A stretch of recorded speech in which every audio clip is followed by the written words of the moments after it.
Programa Transparência. Oferecimento Supermercado Itambé, sempre o menor preço. Supermercado Itambé, mais do que conhecido, é o supermercado mais indicado da cidade. E a fórmula é simples: vende mais barato e tem tudo o que você precisa em suas compras. Supermercado Itambé, atendimento a toda a cidade. Acompanhe suas ofertas, faça suas compras e economize muito mais. Avenida Itambé 345, no Jardim da Beleza. Supermercado Itambé, sempre o menor preço.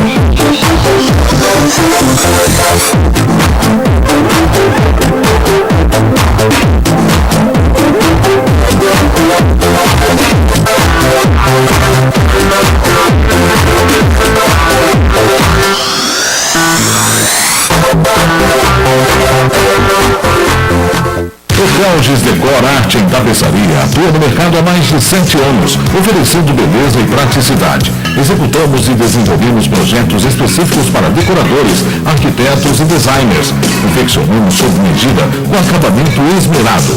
Atendemos toda a região do Vale do Paraíba. Temos mão de obra qualificada, compromisso com a pontualidade na entrega. Etelges Decor. Vendas, reforma e fabricação sob medida. Rua Carolina Narese, 10, Taubaté. Telefone 12 98887 1337. Facebook Etelges Decor. Modas Mirio.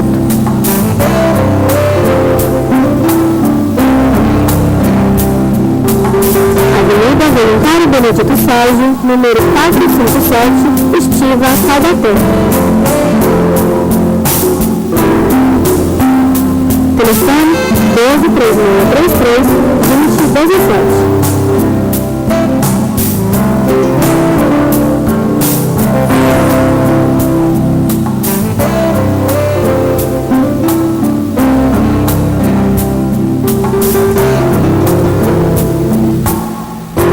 Avenida Voluntário Benedito Sérgio, número 457, Estiva, Taubaté.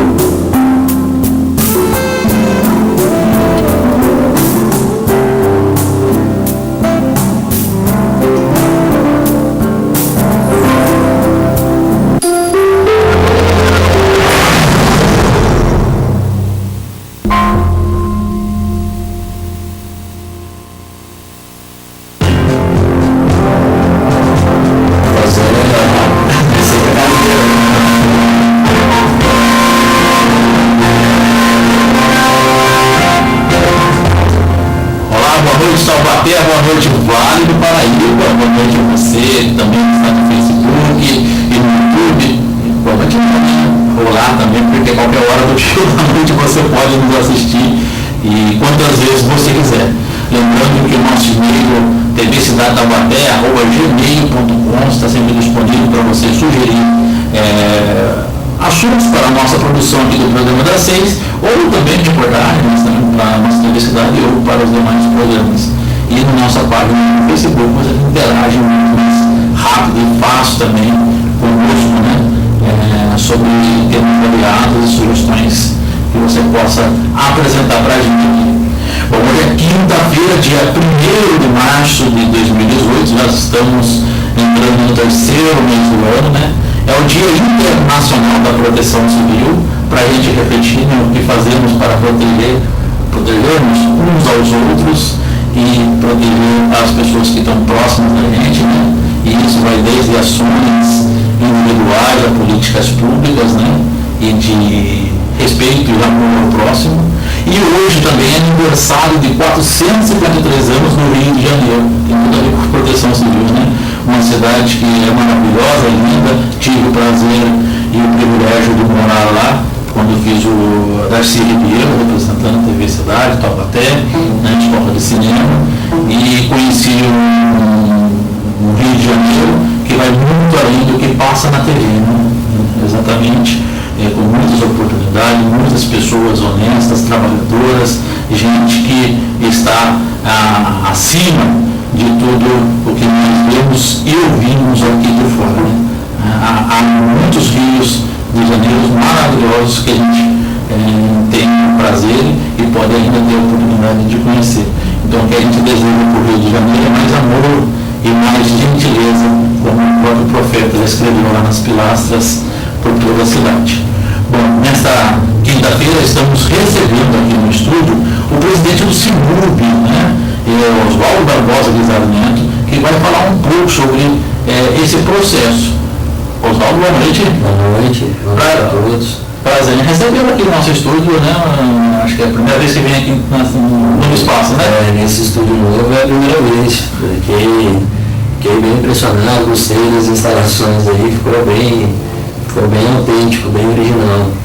Bom, Simube, né? Todo mundo ouvindo falar, as mídias divulgando, as outras nossas companheiras de televisão, jornais, né? Mas muita gente ainda fica integrado com essa sigla, né? O que significa? O Simube, né? O que é o Simube? É o Sistema Municipal de Bolsas de Estudos. Ele foi criado a partir de uma lei complementar municipal que institui o Conselho de Administração desse fundo municipal que financia bolsas de estudos no município. E esse fundo é gerido por esse Conselho de Administração, que é composto por um conselho paritário, né? Então ele é composto por membros do poder público e membros da sociedade civil, representantes das escolas de ensino técnico, representantes da escola de nível superior, enfim, nós temos aí um arcabouço de profissionais muito competentes que participam e nos ajudam em todo o processo de concessão e nas próprias decisões ali, né, ordinárias para o bom andamento do trabalho, até da manutenção das bolsas de estudo também. Bom, desde segunda-feira está aberto aí o processo de inscrição, né? Para quem quer postular uma vaga aí, né? Uma bolsa de estudo do Simube. Quem deseja participar do processo de concessão, primeiro passo é acessar o site da prefeitura, que é a ferramenta mais rápida, mais fácil, mais objetiva da gente lidar. São um perfil geralmente mais jovem de quem estuda. Nada impede que pessoas com mais idade venham estudar, isso é até algo interessante, bacana, né? Mas assim, o perfil é um perfil mais jovem, então o jovem hoje utiliza quase que 100% a internet como uma ferramenta básica para os estudos, para a vida, enfim. E por conta disso a gente toma esse cuidado de dar publicidade também pela internet. E a inscrição do aluno hoje é feita também inteiramente online. Ele faz o cadastro dele, primeiro ele acessa o site da prefeitura e lê atentamente o edital, porque lá a gente colocou um passo a passo que o candidato tem que percorrer para poder efetivar a inscrição dele. Então é imprescindível que o candidato leia o edital para depois efetuar a inscrição dele. E aí ele já vai saber qual é a modalidade de bolsa que é mais adequada para o perfil dele, qual seria a forma mais vantajosa dele concorrer. Né? A gente fez algumas alterações na lei também, por conta de alguns dados que nós viemos constatando nos últimos 3 anos de processo de concessão de bolsas, né? E fizemos essas alterações, propusemos no ano passado, foi votado esse ano, e já alteramos o edital com base nessas novas alterações. Bom, quem é que pode concorrer a essas bolsas de estudo? Quem pode concorrer? Quem tem a residência ou domicílio no município de Taubaté nos últimos 5 anos, tenha uma renda familiar que não ultrapasse os 5 salários mínimos nacional vigente, que hoje eu acredito que esteja de R$ 954, né? E também esteja matriculado numa instituição de ensino superior ou ensino técnico profissionalizante, que tenha cursos presenciais aqui no município e seja cadastrado com o Simube. No caso, esse ano foram homologadas 5 instituições, sendo 3 de ensino técnico e 2 de nível superior. O superior foi a Edital e a Programa, de ensino técnico foi o Tabor, o Alcance e o Balde. São todos os cursos que essas instituições oferecem, que são contemplados? Sim, todos os cursos que são presenciais e credenciados pelo MEC ou órgão ou conselho afim, né? No caso da Edital é uma autarquia pública municipal, né? Então não são conselhos estaduais que regulamentam os cursos da Edital, bem como as demais regras e especificidades de cada curso, né? Que aí eu nem vou entrar nesse mérito porque é um campo vasto, né? Mas enfim, tem que estar devidamente aprovado para funcionamento, para que possa ofertar aos alunos bolsistas também. Como é feita a escolha dos candidatos à bolsa de estudo? O processo de concessão ele é basicamente composto por duas etapas. A primeira etapa é a fase de habilitação desse candidato. Essa fase de habilitação é basicamente documental. Nós vamos pegar o edital e vamos conferir a documentação que foi apresentada. Se tiver tudo ok, de forma satisfatória com o edital, se não tiver nada contradizendo o edital, por exemplo, pedimos o RG, a pessoa não apresentou, pedimos, entendeu? A gente vai bater o edital, foi habilitado, a gente publica uma lista dos habilitados. Importante frisar que quem não foi habilitado nesse processo ainda tem a possibilidade de recurso, até 48 horas da publicação. Então, assim, ao final do mês de março, agora, todos os candidatos que vão participar desse processo, é importante que eles fiquem atentos no site da prefeitura, no jornal, na mídia, de uma forma geral, porque todos os atos que nós praticamos a gente divulga na mídia, né? Então, por conta de transparência, por conta de diversos princípios que nós temos na administração pública, e é importante para o processo de concessão se dar de forma sadia, se dar de forma mais proba, enfim, que a gente contemple todos os princípios da administração pública nesse processo de concessão também. Os documentos exigidos, quais são os principais? Basicamente RG, CPF, carteira de trabalho, comprovante de residência dos últimos 5 anos, não precisa pegar de janeiro a dezembro, mas pelo menos um de cada um, para que comprove que a residência ou o município desse candidato esteve no município de Taubaté nesses últimos 5 anos. E o comprovante de matrícula, né, do candidato também, basicamente são esses documentos. O que vem de novidade para esse ano, que a gente pediu, foi o NIS, que é o número de identificação social. O cadastro único na prefeitura, que funciona no TR da prefeitura, é responsável pela feitura desse documento. E se você olhar todos os serviços públicos que são ofertados pela nossa Secretaria de Desenvolvimento e Inclusão Social, a porta de entrada para o acesso desses serviços é o cadastro único. Então, nada mais justo que nós adequarmos o Simube ao todo o processo que se dá na Secretaria, né? Então, a gente fez uma padronização na prestação desse serviço. Então, quer dizer que o critério econômico, a carência, é primordial. O critério para a concessão, hoje nós temos critérios objetivos, que são totalmente impessoais. Tanto é que o que formula o ranking de carência desses candidatos é uma fórmula que a lei estabelece. Então, isso garante muito a impessoalidade da coisa. Mas vira algo meio matemático, vira algo meio frio. Então, para suprir essa frieza da lei, acrescentou-se a visita domiciliar do assistente social. Então, hoje, desde 2014, quando nós fizemos a primeira alteração da lei, a época eu não era presidente, eu era conselheiro, mas foi onde nós demos um marco no estabelecimento desses critérios objetivos e da visita do assistente social, quando começou uma série de cancelamentos de bolsas. Flagramos diversas histórias, diversos casos, emblemáticos até aqui no município, né? Pois é, o ano passado, inclusive, teve a questão da medicina, né? Sim, em muitos casos, assim, fizeram uma exposição que eu não concordo muito, porque os alunos não têm, os alunos nem sempre estão de má fé. Não é que eles tenham o intuito de burlar o sistema de concessão de bolsa, jamais. Mas, às vezes, por detalhes legais, impedem de que seja concedida a bolsa, né? Mas agora, casos em que a omissão de recursos, casos assim, são encarados de forma mais grave. Então, eu acho que vale a pena a gente diferenciar. Às vezes, uma questão territorial, por uma questão de omissão de recursos, são casos distintos, têm que ser tratados de formas distintas também.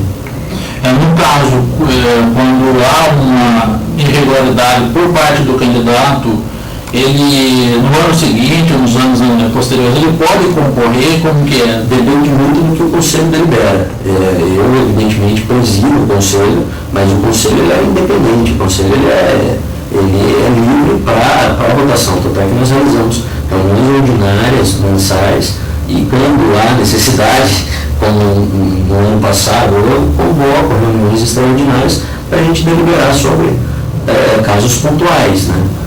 Quando tem uma exigência de uma tomada de decisão mais urgente. Então, aí a gente convoca as reuniões extraordinárias para esses casos.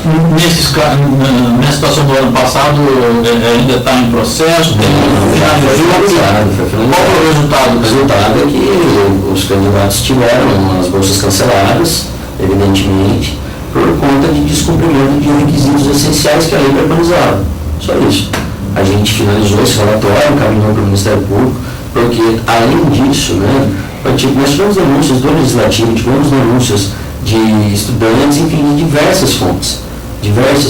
Não foi uma fonte. Então, o que eu fiz? Falei, a gente também não pode tratar de forma inquisitiva. Então, o que eu visei a todo momento foi garantir o contraditório desses alunos, a ampla defesa, além de serem direitos, né, que a Constituição assegura qualquer cidadão brasileiro, a gente ofereceu, deu o devido processo legal para ouvi-los também, né? Então, a gente garantiu que a defesa fosse feita, mas o Conselho manteve a decisão de cancelamento da bolsa. Bom, para esse ano, quantas bolsas são oferecidas? Outra questão, a gente trabalha com orçamento. Então, eu tenho que visar sempre pelo equilíbrio orçamentário, porque a gente tem bolsistas, a manutenção de bolsistas ativos, que são de processo de concessão de outros anos, e também tem que conceder bolsas anualmente. Então, como a nossa secretária de Finanças sempre brinca, né, o cobertor da administração pública é sempre curto, o tamanho do corpo, né, porque se for observar, a gente tem um universo no ano passado de 700 inscritos aproximadamente, não me recordo o número exato, mas algo em torno disso. A gente conseguiu conceder 240 bolsas, entre bolsas integrais e meia bolsa, né? Então, assim, é um número bem significativo nesse universo. E sempre no critério do mais carente para o menos carente. As bolsas, elas são anuais, elas são pelo período que o aluno estuda? Exatamente. A bolsa, enquanto durar o curso do aluno, o aluno vai ser bolsista. Mas é claro que a gente também inseriu algumas contrapartidas do aluno na lei, né? Porque é um dinheiro público que está sendo investido em um cidadão especificamente. Então, nada mais justo que esse cidadão contribua de volta para a sociedade aquilo que está sendo depositado nele de confiança, de dinheiro, enfim. Dinheiro público tem que ser tratado com muito respeito nesse sentido, né? Por isso que o aluno tem que ter no mínimo um aproveitamento obrigatório de 75% entre frequência e notas. Esse ano, por exemplo, nós cancelamos algo em torno de 31 bolsas de estudo por não aproveitamento. Então, terrível, né? Porque 31 bolsa dá mais de 10% do que foi oferecido. Tá 10% praticamente do que foi oferecido. Exatamente, mas assim, responsabilidade. A gente tem um universo hoje de 393 bolsistas. Eu cancelei um pouco menos de 10%, se levar em consideração que eu ainda não consegui as bolsas desse ano. Então, menos esses 31 alunos, mas é algo que chega a armar um pouco, né? Que a gente vê que as obrigações, o pessoal gosta muito de saber dos direitos, né? Mas das obrigações o pessoal evita um pouco. Então, eu acho importante a gente deixar claro que cada um nesse processo tem a sua obrigação. Nós, executivo, conselho, as instituições de ensino, os alunos, o legislativo, o judiciário, porque todos participam, até por uma questão de transparência mesmo, todos participam desse processo de forma conjunta.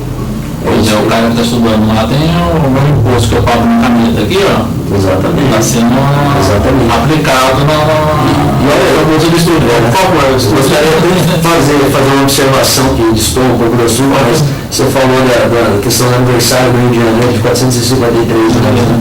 Olha que coisa emblemática, né? Ainda bem que aqui em Taubaté a gente está falando de estudo, de educação. Lá no Rio de Janeiro é a intervenção federal. Lá a violência, nesse momento, está mais importante do que a educação, né? Então, eu acho que a gente está no caminho certo aqui na cidade, falando de educação e não de violência. Eu acho que é muito importante isso. Pois é. Oswaldo, quais são as modalidades de bolsas existentes? Hoje a gente tem 5 modalidades de bolsa: bolsa custeio, bolsa financiamento, pessoa com deficiência, bolsa servidor público e a bolsa estágio, que é para os últimos anos, né? Cada uma tem a sua característica própria, mas todas se sujeitam à mesma lei, que é a Lei Complementar 334 de 2014. No caso da bolsa custeio, está variando que ela sofreu uma alteração. Tem uma alteração. A gente acabou destinando, né, objetivando fazer a alteração na lei para destinar a bolsa custeio só para os alunos que vieram de escolas públicas. ou que estudaram em escolas particulares, mas com bolsa de pelo menos 50% para cima. Então, porque você já pressupõe que a pessoa seja realmente mais carente do que uma pessoa que tem estudado eventualmente no colégio particular, que teve a disponibilidade de investir um dinheiro em educação nesse período de ensino médio, que é um período crucial na formação de qualquer cidadão. E ainda na bolsa custeio, o rendimento escolar também é avaliado, o histórico dele? Inicialmente não, porque o que conta para a concessão da bolsa de estudo é o grau de carência, que vai ser composto no ranking da concessão de cada ano. Então, assim, para ele poder concorrer à modalidade de custeio, o pré-requisito é ter estudado em escola pública. A gente não está buscando um talento dos melhores alunos, e sim os alunos que querem estudar e ter uma chance a mais. No caso da bolsa financiamento, a pessoa depois tem que restituir o recurso. De que forma que ela é restituída? A depender do curso que a pessoa opte por fazer, ele vai ter a possibilidade de, ao invés de pagar em espécie propriamente dito, o valor que foi investido nele, no estudo, ele pode pagar com a prestação de serviço, porque ele já vai ser uma mão de obra qualificada e vai prestar esses serviços para o município. Então é uma forma de o município receber esses valores que foram investidos, né? E nada melhor do que o fruto em si, né? Que é o profissional atuando. E, inclusive, a gente formalizou alguns contratos esse ano de prestação de serviços odontológicos, acho que psicológicos também. Tem alguns candidatos que a gente já começa a colher esses frutos para o município mesmo. Quer dizer, aí essas pessoas são indicadas para a Secretaria de Saúde. Eu chego para o diretor de saúde, através de um processo administrativo, um caminho, explicando, né, que a aluna foi bolsista, se formou, ela agora entrou em fase de pagamento desses valores que foram financiados a ela, e ela optou por pagar com prestação de serviço. Você tem uma profissional por 10 horas por semana à sua disposição. Poxa, daí é muito bom, a gente tem que trazer o pessoal para fazer a gente conhecer, inclusive. Tem alunos agora que... Até para servir de exemplo. O bacana de tudo isso aí é o exemplo. É um exemplo até para o núcleo social que a pessoa veio, para os demais verem que é possível. Uma coisa somos nós falando aqui, que não somos daquele bairro, daquela população, que quando a gente fala, as pessoas falam muitas vezes para ajudar, mas você teve uma vontade, você teve a possibilidade de um estudo melhor, de alguma coisa assim, mas a pessoa que veio do meio, você dá esse exemplo e mostrar para os demais que é possível, que há um caminho, isso é sensacional. Você tá dando esperança para as pessoas, né? No caso das pessoas com deficiências, como que é feito o critério também de avaliação? O critério também se sujeita à questão de carência, mas é uma lista em apartado das demais. É uma lista somente para as pessoas com deficiência. E elas têm que comprovar, obviamente, com o laudo médico, com os demais documentos, para que garanta que seja uma pessoa com deficiência realmente. Bom, com relação ainda à bolsa custeio, para a medicina esse ano não tem, para algumas áreas de saúde tem? Tem normalmente. Eu tenho hoje um orçamento de pouco mais de 1.800.000 para concessão de novas bolsas na graduação e ensino técnico. É claro que eu vou ter que fazer as divisões, tem porcentagens para cada modalidade que a lei elenca, né? E após ser feitas essas divisões legais é que a gente começa a concessão do mais carente para o menos carente. Assim que eu cheguei no meu limite orçamentário, eu paro de fazer a visita da assistente social. Porque não tem por que eu fazer uma visita para um candidato, gerar uma expectativa nele e não ter verba para custear o estudo desse candidato. Então a gente efetivamente só faz a visita da assistente social a quem a gente vá conceder a bolsa. Mas não quer dizer que não seja de caráter eliminatório, ela também. Se a assistente social constatar que aquele candidato não tem um perfil para a concessão da bolsa, ela simplesmente já pode eliminar de plano esse candidato. Bom, até quando vão as inscrições? As inscrições vão agora até o próximo dia 9 de março, né, sexta-feira que vem, e se encerrando às 17 horas. Então, quer dizer, o tempo é curto, né? Estamos agora uma semana aproximadamente aí, né? E entrou no site, viu os documentos, leu o edital, mas não entendeu, tem algum serviço, algum telefone que possa ligar? Tem lá no conselho que trabalha eu e o Lucas. O Lucas é o nosso secretário executivo lá, ele, no braço direito lá, um cara da minha confiança, um cara que desenvolveu esse trabalho junto comigo. Então, é uma pessoa que está lá porque é uma meritocracia dele mesmo. E nós dois fazemos um corpo a corpo lá para esclarecimento de dúvidas, avaliação de fichas, enfim, toda a parte administrativa é conosco lá. O telefone nosso 3621-6039 e tem também o nosso e-mail, que é o simube@taubaté.sp.gov.br. É melhor ligar antes para marcar horário? Não, isso, a gente fica lá a partir da... Eu, na verdade, tenho outras frentes de trabalho que não só o Simube, né? Mas o Lucas fica lá todos os dias, das 8 até as 18, e eu presido a comissão de processo disciplinar. E nessa comissão a gente atende algumas secretarias, presido na secretaria nossa comissão de sindicância, estou em conselho agora de desenvolvimento urbano, trabalhei muitos anos no departamento de habitação também, né? Então tenho uma afinidade com essa questão de regularização fundiária, enfim, já são alguns anos de estrada lá, né? Então a gente acaba criando raízes em outros trabalhos que nos tornam um tempo valioso lá, mas porque é necessário, né? O resultado sai quando? O resultado da primeira fase de habilitação no final do mês de março. A gente, evidentemente, tem que olhar ficha por ficha, porque é um trabalho de formiguinha, né? Não tem um trabalho bem artesanal, digamos assim, mais manual, porque é conferência digital e documentação apresentada. No final do mês de março a gente já publica e abre prazo para os alunos para recursos que eventualmente foram desclassificados nessa etapa. Então o site é taubaté.sp.gov.br. Exatamente. Então é só você entrar, acessar, procurar o item Simube, né?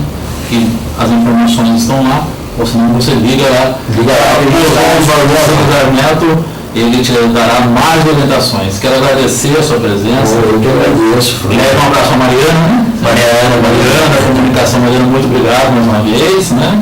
E esteja sempre convidado a vir no nosso programa quando tiver novidades também. Não só do Simube. Nós vamos ter mais novidades agora esse ano, né? De algumas novas modalidades voltadas para a área da educação. Teremos boas novidades em breve. Então vai estar convidado ali. Muito obrigado. Vem com o maior prazer. Bom, conversamos com Oswaldo Barbosa Guisard Neto, ele que é o presidente do Simube, aqui o sistema municipal de bolsa de estudos de Taubaté. A gente vai para um rápido intervalo e daqui a pouco a gente vai dar uma pequena volta ao mundo com o Wendell Paulista.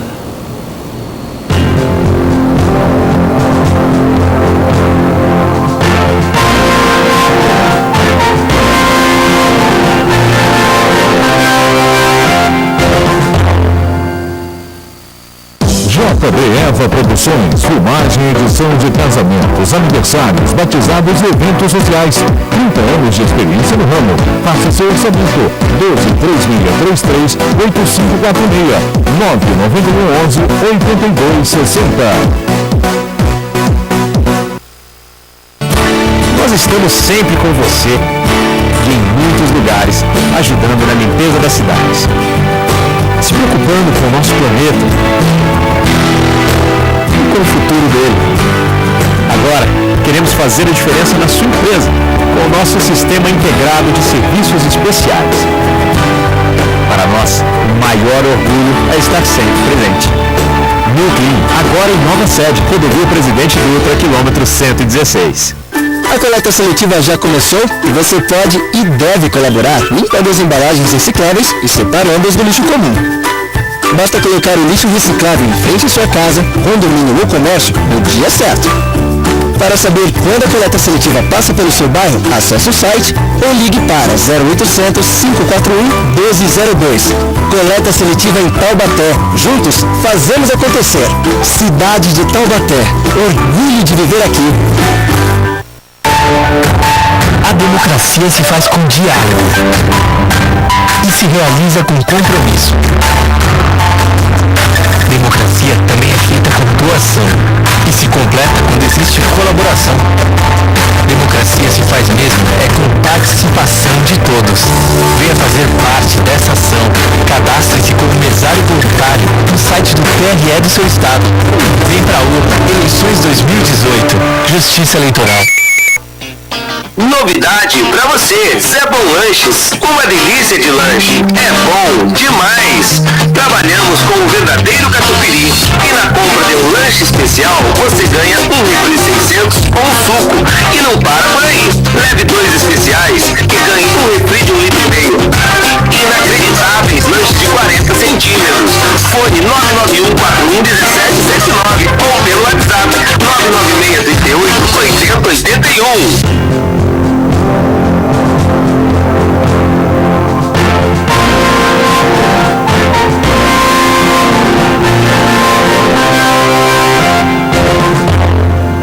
Estamos de volta agora no programa das 6, dessa quinta-feira, dia 1º de março de 2018. E agora eu recebo aqui também com muito orgulho, né, um amigo da gente, o Wendell Paulista, ele que deu uma pequena volta ao mundo, não sei se foi em 80 dias, né, mas a gente vai perguntar para ele sobre isso, mas que trouxe através das redes sociais, né, muita experiência também para a gente sobre as vivências que ele teve nesses contatos, né, com outras culturas, outros povos. Mas antes de falar sobre isso, a gente vai dizer boa noite, né? Boa noite, Wendell. Boa noite, André. Boa noite. Conhece... Eu quero agradecer também o convite e a oportunidade de estar aqui. E boa noite a todo mundo que estiver vendo isso daí também. Pois é, a gente te conhece como Wendell Paulista, né? Mas você virou cidadão do mundo. Puta, não como eu ainda espero ser um dia, mas seria bom já ser chamado assim, mas ainda não.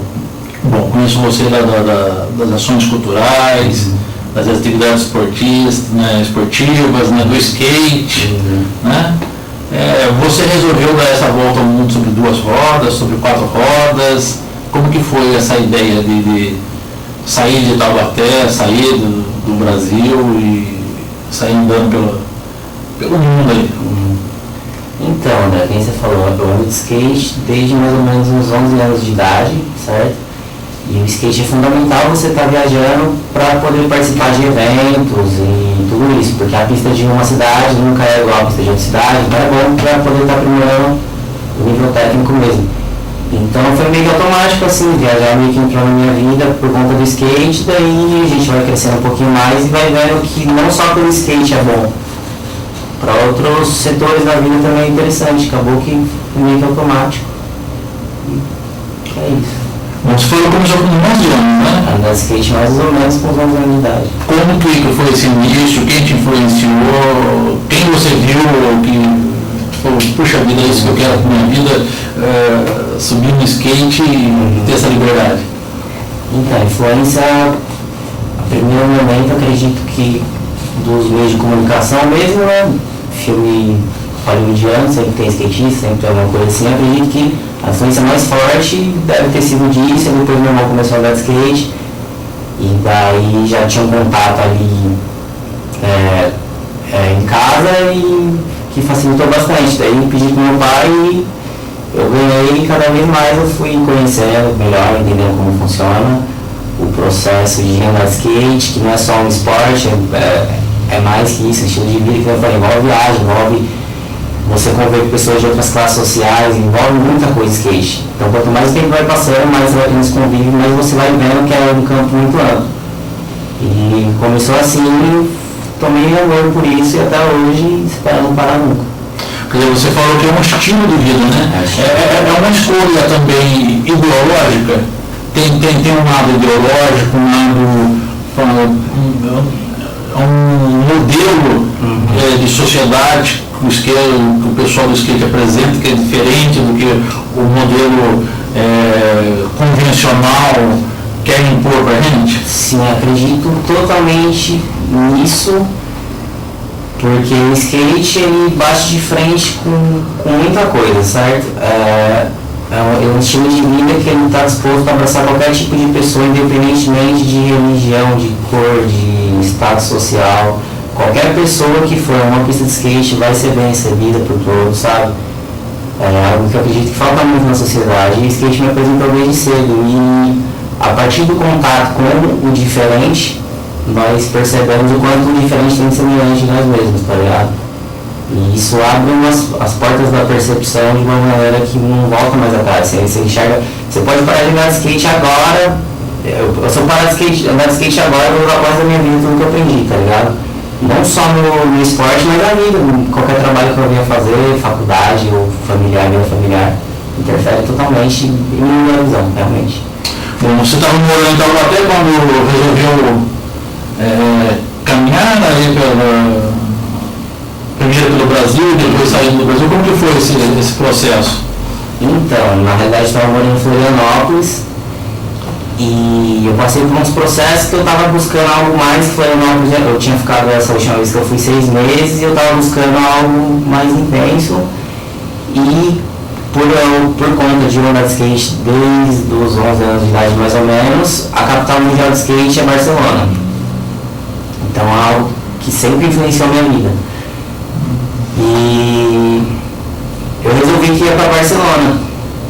E aí teve uma história bem longa e acabou que fui para lá e fiquei 8 meses em Barcelona. Bom, mas essa história é longa que a gente quer conhecer, né? Nós temos somente 30 minutos, não vai dar tempo de você contar bastante essa história longa para gente. Para você chegar a Barcelona não foi de modo convencional. Você não pegou o avião em Guarulhos, comprou passagem e desceu lá na Espanha, né? Não. Foi assim, eu estava em Florianópolis, eu trabalhava no hostel e tem gente no mundo inteiro que vai lá, então eu fiz bastante amizade, principalmente com europeus.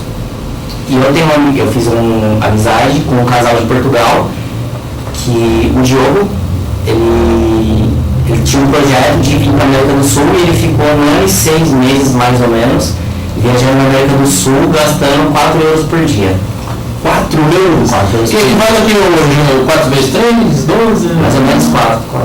16 reais, mais ou menos isso, cara. E daí a gente tinha esse projeto e ele veio e ficou esse 1 ano e meio. Daí a gente conversou tudo, eu falei que ele ia para Barcelona tudo, ele falou, aí eu contei porque antes a gente tinha feito algumas viagens pela América do Sul aqui, de carona inclusive, e daí ele falou, você gosta de carona, por que você não vai até o porto de Cartagena na Colômbia, que lá tem alguns navios que levam alguns produtos que não tem na Europa, da América do Sul para lá, e você pode conseguir um trabalho, que na época eu já falo espanhol, já falava um pouco de inglês. E daí você consegue ir pra lá de boa. Aí você vai trabalhar no navio e eles te deixam lá. Você vai economizar o dinheiro e vai ser uma experiência muito louca.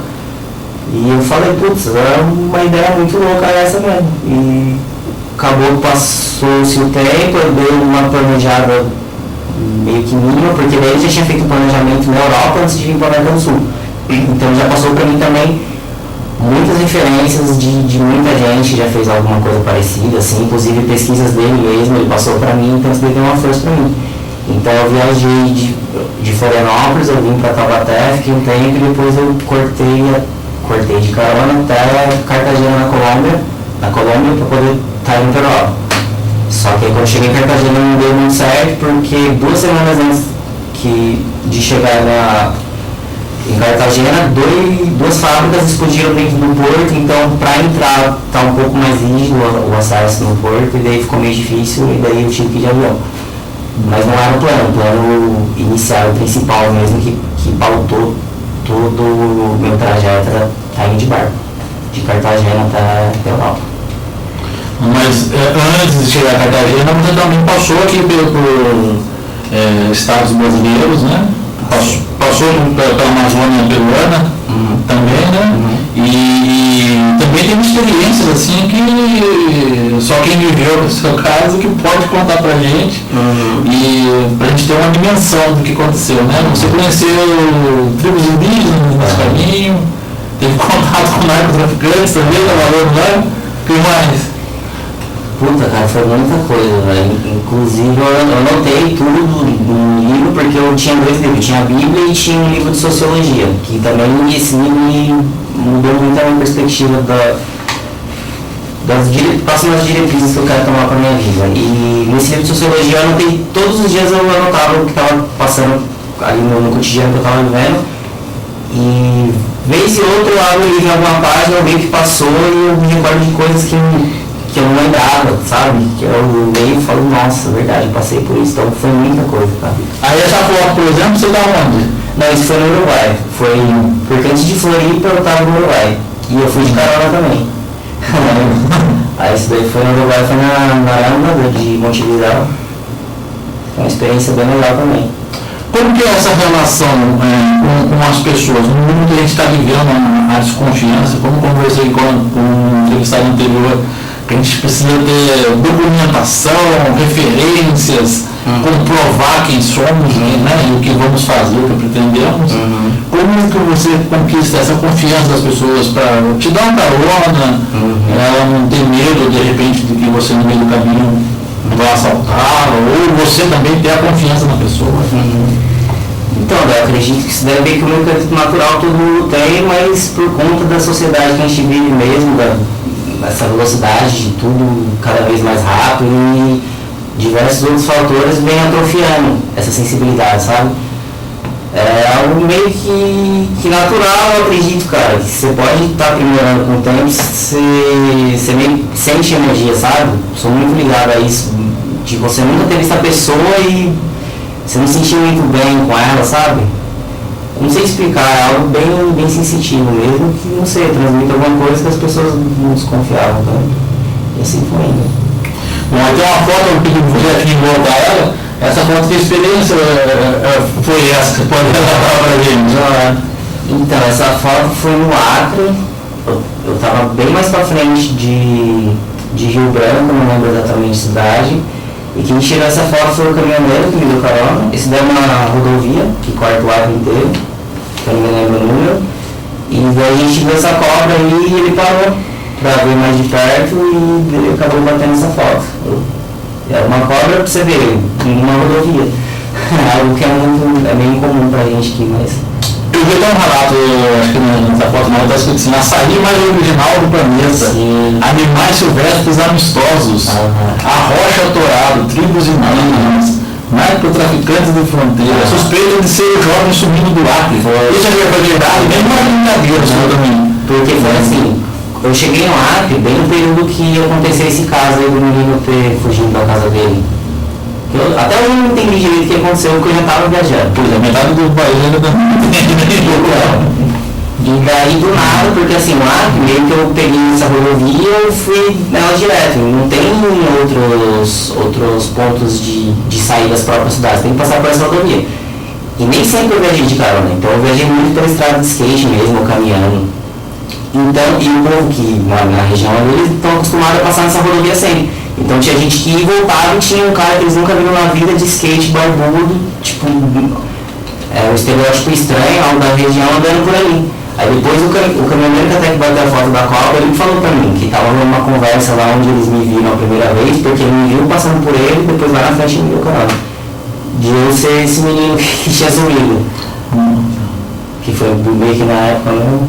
E você falou, rapaz, estranho barbudos, os índios também se impressionaram com a sua fisionomia. Foi, porque foi assim, eu cheguei num povoado que poucas pessoas vão pra lá, porque é um povoado bem afastado, ou chega de avião ou chega de barco.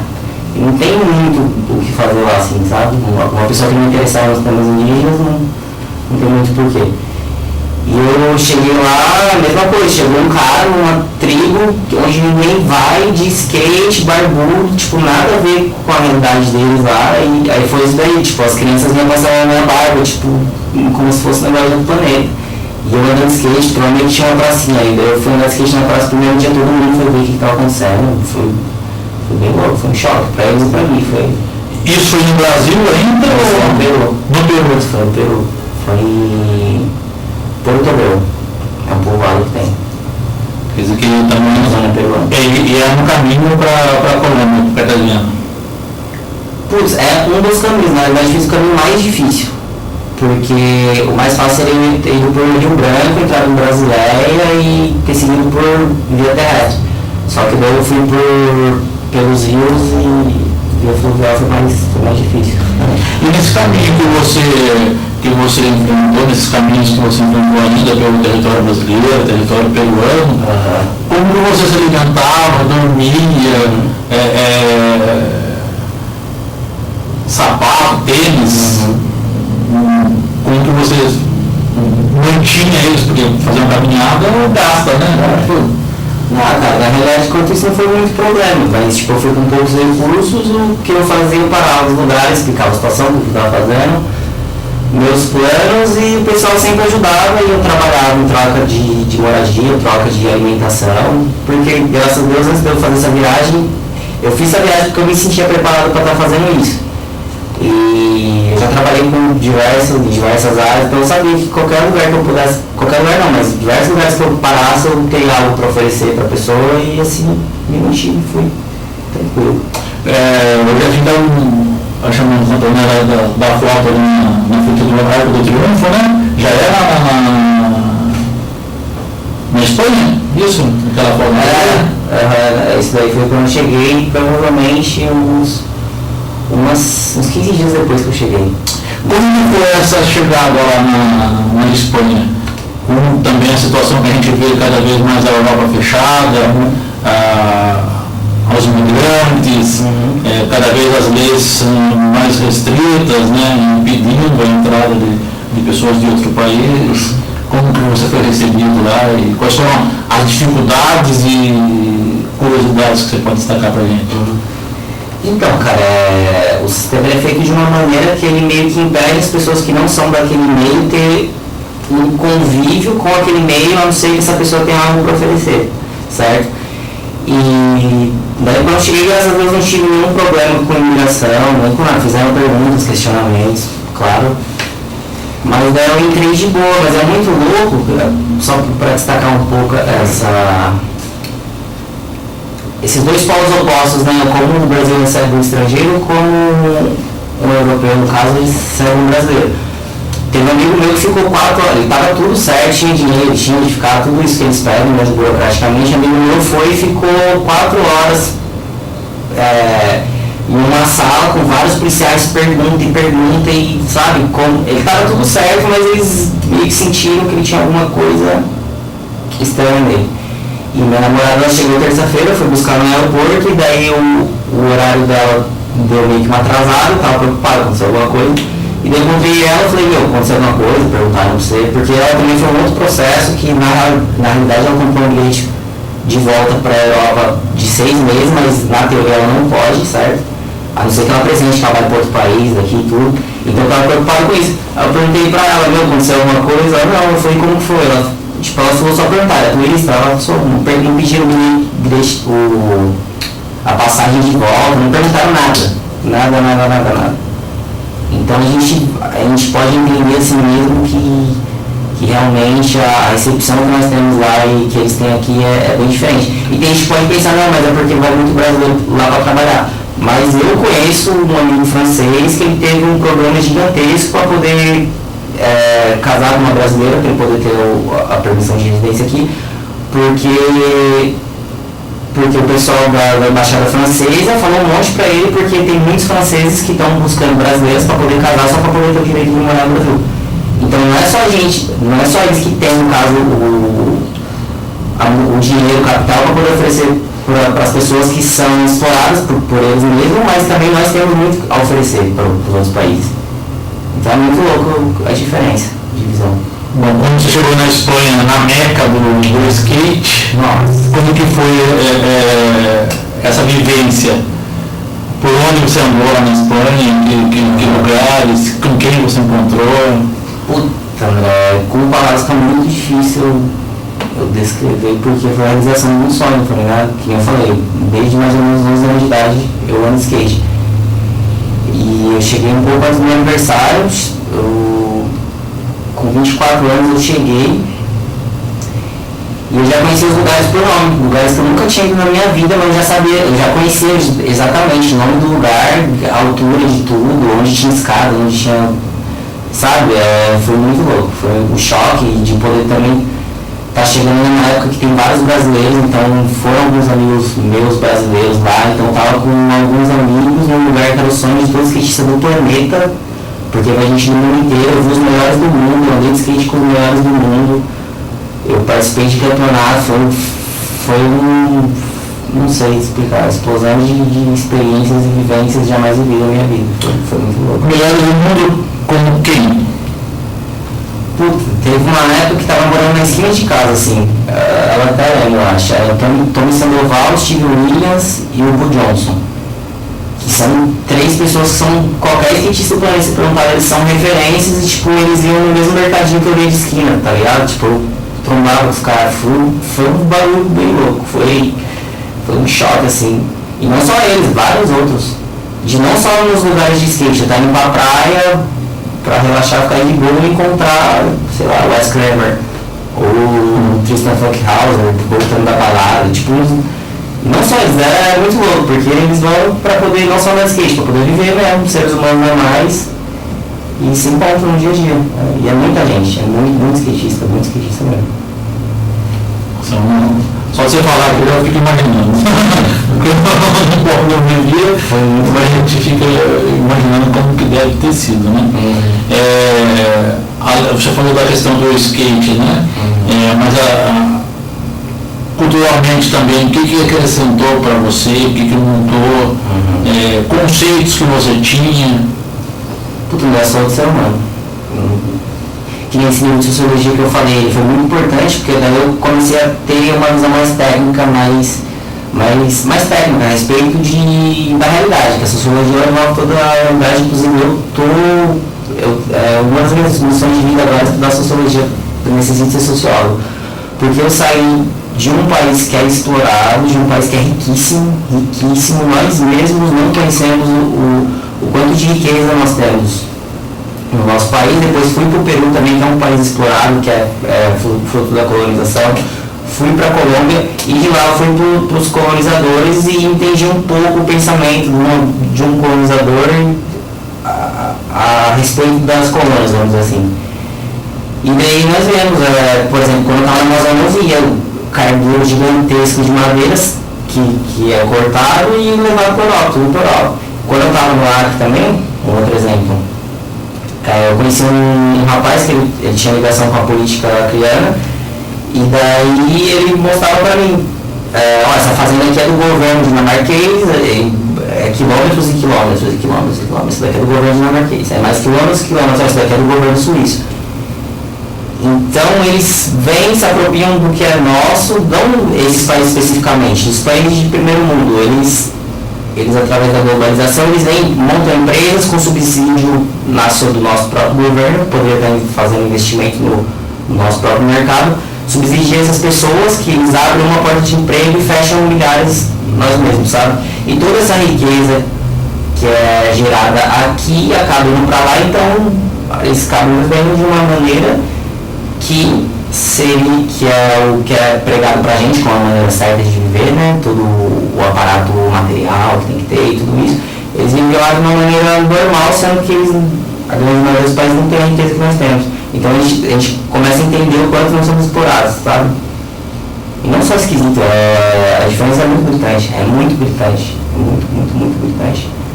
Infelizmente, nós passamos por situações, nós, eu digo o povo brasileiro em geral, situações que não deveríamos passar, mas passamos por conta de má administração, de falta de boa vontade, de quem poderia estar fazendo alguma coisa, em relação aos de lá, que a política é tratada de uma outra maneira, sabe? São penas brandas mesmo para quem rouba, para quem não faz acontecer. E os políticos lá, eles pensam realmente na população, é uma outra visão. Não só político, a população em geral, sabe? É muito louco. E tudo isso também por conta da educação que eles recebem lá, sabe? A gente é sabotado aqui na nossa educação básica. Eu venho de escola pública, na realidade eu nasci até os 11 anos mais ou menos em escola particular, na escola boa, e fui para escola pública, estudei no Estadão 6, 7 anos da minha vida, e a gente vê que é bem notória a diferença, sabe? Eu interpreto também que é meio que parte da obra deles nos mantém na ignorância para eles poderem continuar vivendo a vida que eles estão vivendo lá da maneira que está sendo vivida, sabe? Porque a partir do momento que o povo se educa e começa a, de fato, exigir o que é direito, a gritaria vai parar e o que é nosso vai voltar pra gente, sabe? Então é um plano a gente continuar na inércia, continuar na ignorância. Mas tem gente lá que consegue enxergar esse potencial do nosso país também? Tem. Amigos que você encontrou lá, puxa vida, você está num país que tem uma riqueza, que tem um potencial para ser melhor do que o meu, por exemplo? Tem, muita gente, muita gente mesmo. Inclusive, se você pegar o índice de suicídio, um outro exemplo, assim, por uma outra, se pegar o índice de suicídio de vários países desenvolvidos, tipo Suíça, Suécia, Dinamarca, assim, o índice de suicídio deles é altíssimo, sendo que eles detêm uma riqueza, um capital financeiro elevado, né? Então alguma coisa estranha tem.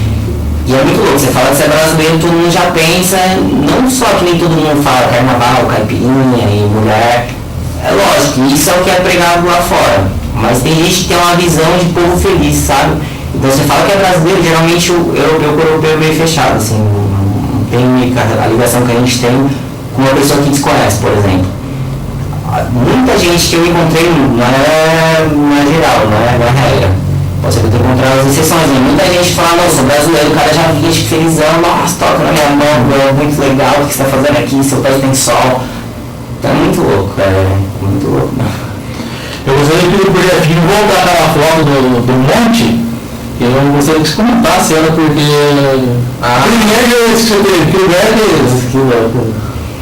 isso é uma cadeia de montanhas que fica perto de Barcelona, se chama Monte Serrat, que é um parque que tem um monastério no meio das montanhas, tem uma igreja muito legal também, que, se eu não me engano, moram crianças nesse monastério, órfãos, alguma coisa assim. Que tem um coral também, que é bem conhecido, que eu não tive a oportunidade de ver o coral, mas daí eu fui na igreja, e daí a gente subiu até o topo da montanha, e na volta do topo da montanha, eu não tinha visto isso daí, meu irmão que viu e falou, tipo, uma piscina lá, vamos dar um mergulho, não sei o que. E daí a gente continuou andando. Aí, depois de 5 passos, eu falei, não quero nem saber, velho, vamos lá, porque isso daí não é parte do caminho, tem que descer um pouco a trilha que a maioria das pessoas faz, que é a trilha natural, normal lá da montanha. E daí a gente desceu lá e deu um mergulho de leve. Eu e o Daniel, que é outro amigo brasileiro que mora lá em Barcelona até agora. E foi muito louco, essa visão aí é privilegiada, né? E pelo jeito são poucas pessoas também que têm esse privilégio, né? Pela distância, pelo lugar. Ah, é só querer, cara, não é tão complicado assim, sabe? O problema é chegar na alta, mas não é bicho de 7 cabeças não. É só querer que vai. Bom, eu gostaria, antes de terminar, que você pudesse deixar uma mensagem para os amigos do Taubaté, para os amigos do skate, né? Principalmente para as crianças, né? Que muitas vezes quer andar de skate, o pai está lá em casa dizendo, olha, não ande, daí é perigoso, daí não vai ter futuro, né? Entendi. Fique à vontade para você falar o que quiser, que a gente está aqui à disposição sua. Puta, meio que pego de surpresa assim, não sei, cara. Acredito que a gente tem que acreditar em nós mesmos de tudo, certo? E lutar pelo que a gente acredita, lutar pelos sonhos. Se gosta de andar de skate, ande de skate. Se gosta de tocar piano, toque piano. Se gosta de, sei lá, gosta de balé, faça balé, certo? Faça o que você acredita que tem a ver com o que você quer pro planeta, sabe?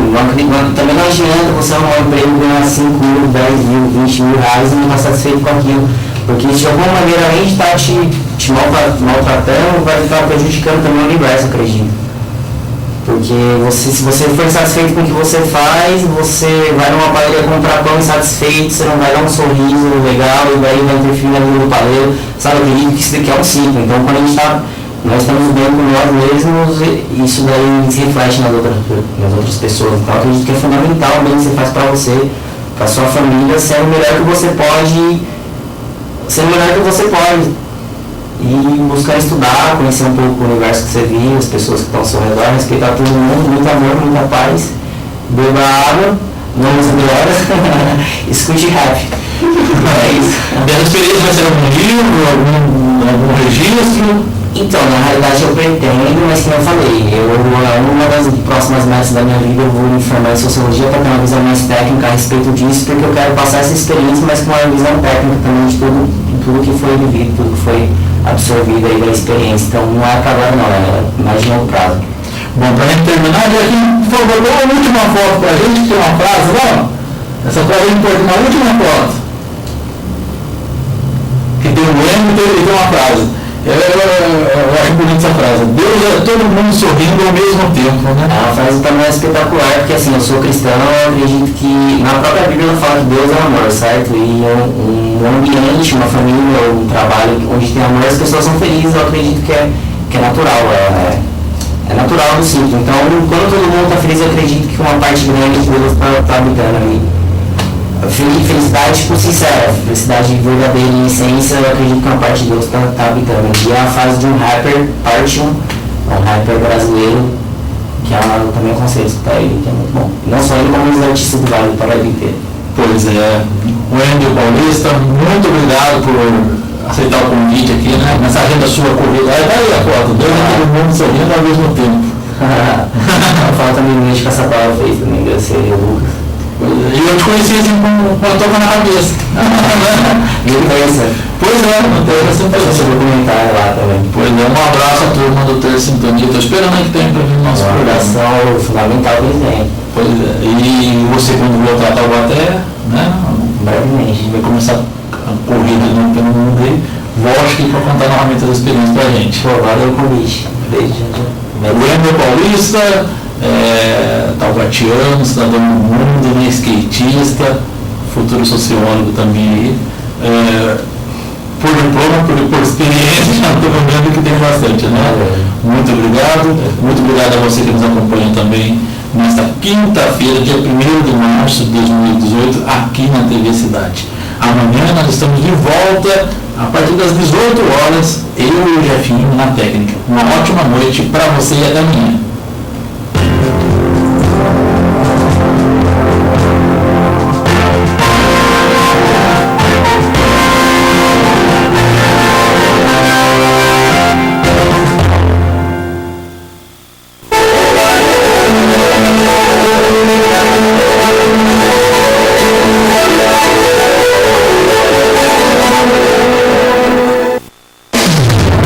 Programa Transparência. Oferecimento Supermercado Itambé, sempre o menor preço. Supermercado Itambé, mais do que conhecido, é o supermercado mais indicado da cidade. E a fórmula é simples: vende mais barato e tem tudo o que você precisa em suas compras. Supermercado Itambé, atendimento a toda a cidade. Acompanhe suas ofertas, faça suas compras e economize muito mais. Avenida Itambé 345, no Jardim da Beleza. Supermercado Itambé, sempre o menor preço.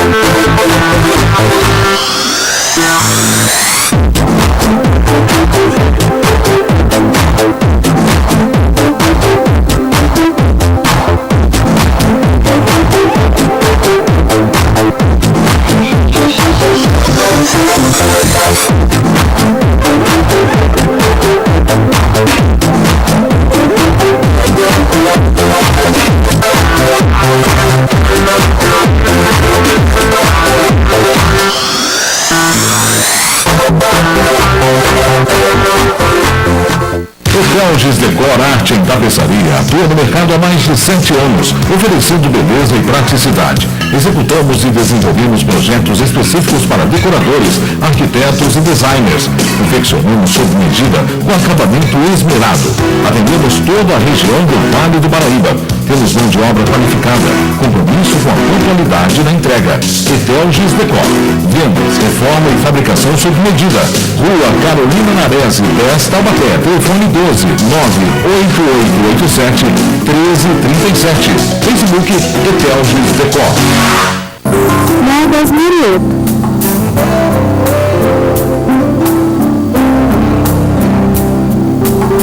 Avenida Voluntário Benedito Sérgio, número 457, Estiva, Taubaté. Telefone 123633 2017.